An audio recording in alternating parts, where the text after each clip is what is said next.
पता नहीं क्या कहूँ, मन बड़ा खिन्न हो गया है। भगवान से यही प्रार्थना कर रही हूँ कि यह जल्दी ठीक हो जाए, मगर मन तो मम्मी पर ही लगा है। जरूर ध्यान से चलती नहीं होंगी, तभी तो गिर गई सीढ़ियों से बेचारी मेरी मम्मी। मम्मी की हालत को याद करते ही आंसू निकलने लगे। कितनी बार तो कहा है आ जाओ मेरे पास, मगर मम्मी भी कम जिद्दी नहीं है। अरे जमाना बदल गया है, अब माता पिता भी अपने दामाद के साथ रह सकते हैं। ऊपर से आपको तो हीरा जैसा दामाद मिला है। अचानक ही फोन घनघनाया। माँ का फोन था। हेलो माँ, प्रणाम। लेकिन माँ के आशीर्वाद में ही उनका सारा दर्द झलक गया। क्या हुआ? मैं चिंतित हो गई। गिर गई, कमर में दर्द हो रहा है। क्या? लेकिन तुमसे कल कहा था ना कि रेस्ट करो, बिना बात ज़्यादा इधर उधर मत चलो। बहुत दर्द हो रहा है क्या? हाँ बहुत। राकेश भैया को बताया। आज राकेश के ऑफिस जाने के बाद गिरी। और भाभी को? माँ फिर चुप हो गई। बेटी भी चुप हो गई। कुछ बातों के जवाब चुप्पी में ज़्यादा पारदर्शी व मुखर हो जाते हैं। अच्छा तुम सीधी लेटी रहो, मैं कुछ करती हूँ, कहकर बेटी ने फ़ोन रख दिया। पल भर बाद उसने भाई को ऑफिस में फ़ोन किया। हेलो भैया, माँ गिर गई है।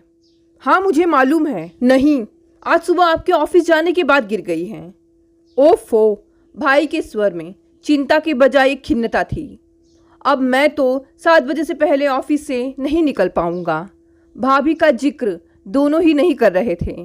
वह भी एक घर की सदस्य थी, पर उनकी उपयोगिता परिवार के लिए कितनी है यह वे खुद तय करती थी। मैं भी नहीं निकल पाऊंगी भैया, इनकी हालत आप जानते ही हो। राकेश भी इस बात को जानता था। ठीक है, मैं कोशिश करता हूँ।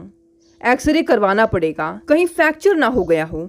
मोबाइल बंद कर राशि बैठी ही रह गई। मन गुस्से व क्षोभ से भर रहा था। कौन कहता है माँ को कि जबरदस्ती इधर उधर चलती रहें। घर में सारी सुविधाएं हैं, काम करने वाली है।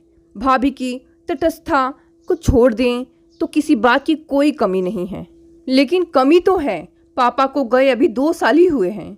पति के जाने के बाद तन मन दिल दिमाग व अपने कमरे में शून्यता का पसर जाना उन्हें कमज़ोर कर रहा है। बिस्तर पर बगल में बैठे या लेटे पति की बूढ़ी व रुग्ण काया भी उन्हें सुरक्षा का एहसास दिलाती थी।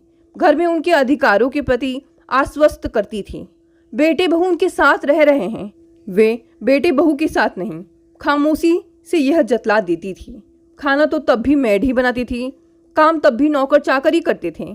लेकिन अंदर से लेकर बाहर तक फैला उनका एक छत्र अधिकार उन्हें कई बातों से बचाता था। पति के जाते ही घर का भूगोल बदल गया, वह साथ ही सोल भी, और उस सोल में समाहित उनका व्यक्तित्व भी।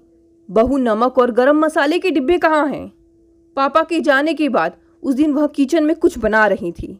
निगाह उठाकर देखा तो किचन का पूरा नक्शा ही बदल गया था। इधर रखे हैं, बहू डब्बे दिखाते हुए बोली। उसने माँ के चेहरे की तरफ देखा। कई परतों की सीवन हल्की सी उधड़ गई थी।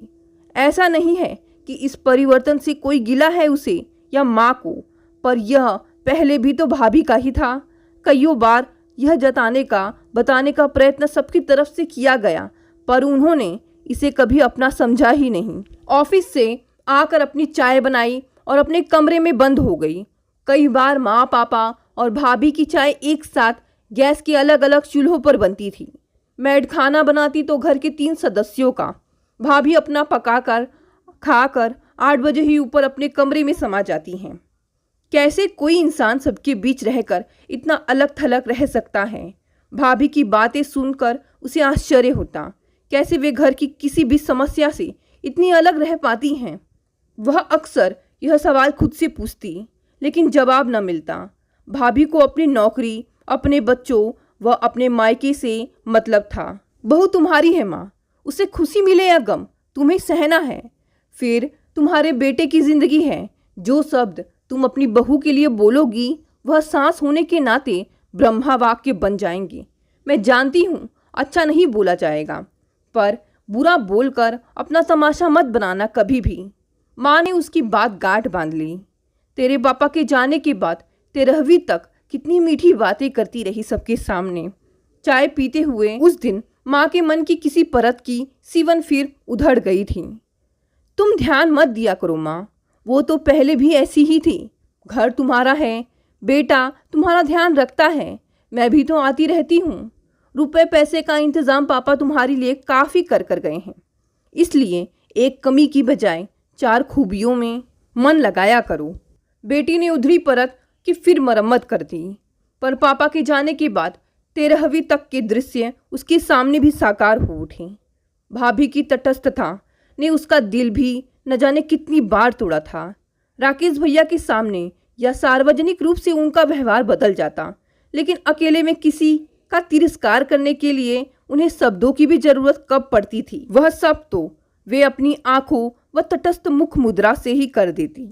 प्रणाम भी ऐसे लेती जैसे चाबुक मार रही हो। वह सहम सी जाती। पापा के जाने के बाद भाभी का माँ पर बिखरता छलकता प्यार देखकर पूरी रिश्तेदारी प्रभावित हो गई। सभी की जुबान पर बस एक ही वाक्य था, बहू हो तो ऐसी। कैसे संभाल लिया सब कुछ। वह खुद अंदर तक पिघल गई थी, साथ ही निश्चिंत हो गई। चलो माँ का बुढ़ापा चैन से कट जाएगा। लेकिन 13वीं खत्म होते ही मीठी मुस्कान, मीठी बातें सब ऐसे गायब हुई जैसे कभी थी ही नहीं। एक दिन वह माँ को मिलने को गई थी। जब घर लौटने को हुई तो बाहर बूंदाबांदी शुरू हो गई। टेबल पर लंच लग रहा था। भैया बोले, राशि खाना खा कर जाओ, वैसे भी बाहर बारिश शुरू हो गई है। ऐसी भी बारिश नहीं हो रही है, तब तक तेज होगी जब तक यह घर पहुंच जाएगी। भाभी के शब्द उसके कानों में पिघले शीशे की तरह उतर गए। नहीं भैया चलती हूँ, कहकर वह घर से बाहर निकल गई, लेकिन आँख छलकने को व्याकुल हो गए। उसे अपनी चिंता नहीं थी, पर माँ का बुढ़ापा एकाएक आंखों के सामने तैर गया। राकेश भैया का एक बेटे का स्वाभिमान माँ को उसके पास रहने नहीं देगा, और भाभी की चालाकियों के साथ माँ कैसे जी पाएंगी, जिनकी बातों को नकारना मुश्किल हो जाता है, लेकिन फांस की तरह अंदर तक धंस जाती हैं। पैसों की कमी नहीं थी माँ को, पर बुढ़ापा अगर पैसों के साथ बीत पाता तो शानदार फ्लैट्स में बंद बुजुर्गों की लाश नहीं मिलती, बड़े घरों में नौकर बुजुर्गों की हत्या नहीं करते, 5 स्टार वृद्धाश्रम न खुलते, 2-4 कद्दू और लौकी किसी को देने में ही हल्ला मचा देती है। वर्षों सब्जियां बांटी है, मेरा घर नहीं है क्या। माँ फिर उधड़ गई। पढ़ी लिखी भाभी की निम्न स्तर की सोच पर वह मन ही मन ऐसे शर्मिंदा हो गई जैसे यह उसकी खुद की सोच हो, लेकिन माँ को और उधेड़ना उसे उचित नहीं लग रहा था, इसलिए बात टाल दी। कोई बात नहीं माँ, तुमने अब जब बांटनी थी खूब बांटी, कौन नहीं जानता इस बात को। लेकिन जब बाद में घर की स्थायी तौर पर रहने वाली मैट से पूछा तो उसने बताया, माताजी ने किचन गार्डन में थोड़ी सी कद्दू और लौकी लगवाई थी। भाभी खूब गुस्सा हो गई थी। किसके लिए निकलवाई थी? अपने छोटे भाई के लिए। राजू मामा आए थे मिलने, दिल खराब हो गया राशि का। माँ इस सब की मालकिन है अभी।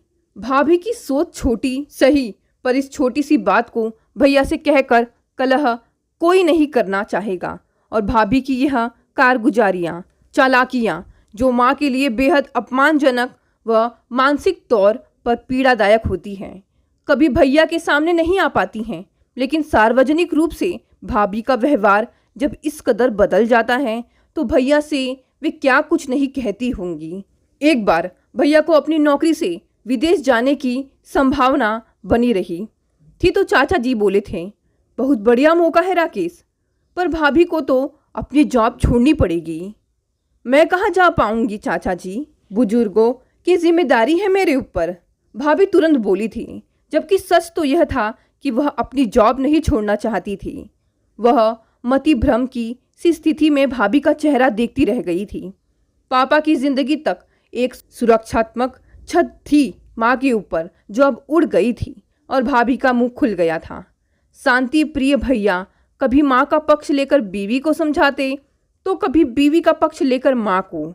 भाभी को माँ के लिए एक कप चाय बनाने में भी कष्ट है, एक पैसा भी माँ पर उनका खर्च नहीं होता है, फिर भी वे माँ की उपस्थिति बर्दाश्त नहीं कर पाती हैं। लेकिन पापा की करोड़ों की प्रॉपर्टी से उन्हें कोई परहेज नहीं है। शाम को राकेश भैया माँ का एक्सरे करवा लिए, फ्रैक्चर नहीं था, मांसपेशियां की चोट थी। जानकर भैया व उसे दोनों को चैन मिला। उसने माँ को फ़ोन करके लेटे रहकर आराम करने की सलाह दी। भरे पूरे परिवार में माँ एकदम अकेली हो गई थी। माँ का उसके पास ज़्यादा रहना भैया को गवारा नहीं होता, क्योंकि यह बात उनकी सामाजिक छवि खराब करती है। लोग या रिश्तेदार क्या कहेंगे कि बेटे बहू के पास मन नहीं लगता, इसलिए बेटी के पास ज़्यादा रहती हैं।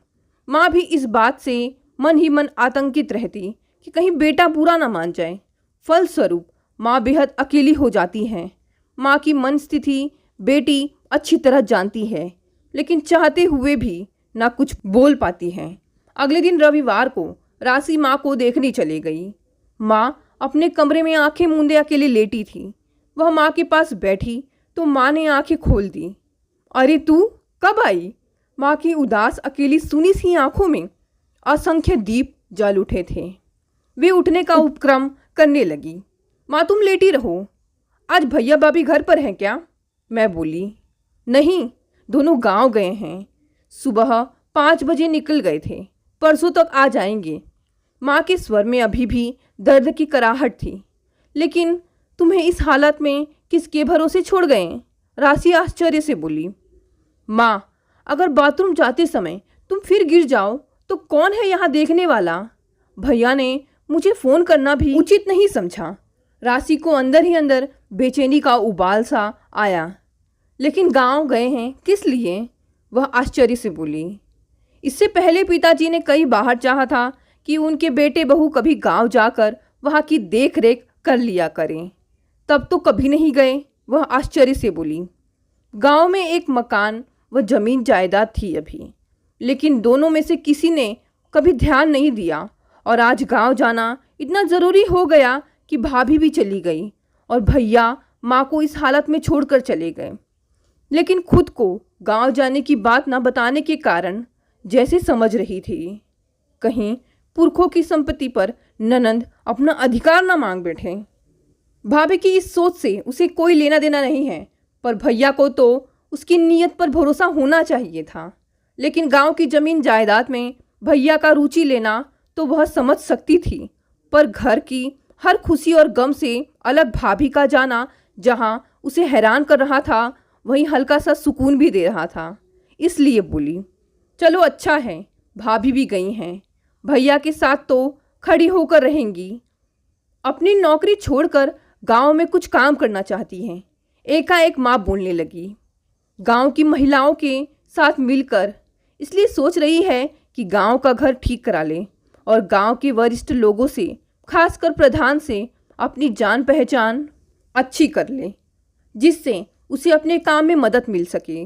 रसीले फलों के लिए वहाँ का मौसम बहुत अच्छा है, इसलिए वहाँ रसीले फूल बहुतायत में होते हैं। शायद उसी को लेकर कुछ काम करना चाह रही हैं। ऐसा क्या करने की सोच रही हैं? पता नहीं। दोनों कल रात मेरे पास आए थे। जो कुछ बता रहे थे मैं ज़्यादा समझ नहीं पाई। कह रहे थे पापा के नाम से शुरू करेंगे, इसलिए पापा की जमा पूंजी की ज़रूरत पड़ेगी।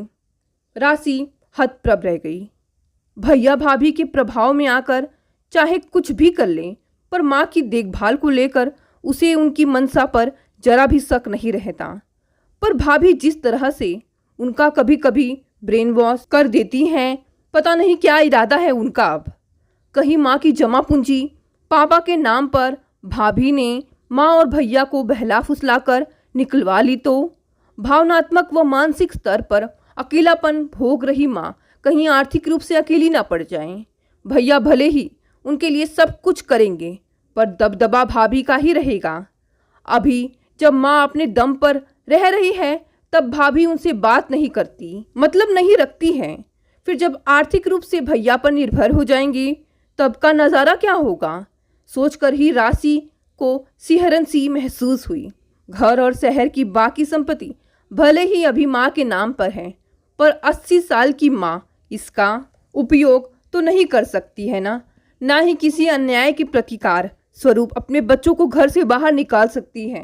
राशि जानती थी तब माँ कुछ और उधड़ेंगी, बार बार उधड़ेंगी और उसे लगातार मरम्मत करते रहना पड़ेगा ताकि माँ की आगे की ज़िंदगी कुछ ठीक ठाक निकल सके, क्योंकि कर तो वह भी कुछ नहीं पाएगी। माँ, तुम अपना पैसा मत देना। पापा के नाम पर काम शुरू करना चाहती हैं तो वे खुद कर लें। पापा का जो कुछ भी तुम्हारे बाद बचेगा उन्हीं का तो होगा। फिर अभी क्यों दे रही हो? उसने माँ को समझाने की एक कमज़ोर सी कोशिश की। माँ ने एक मजबूर खामोश सी दृष्टि उस पर डाली।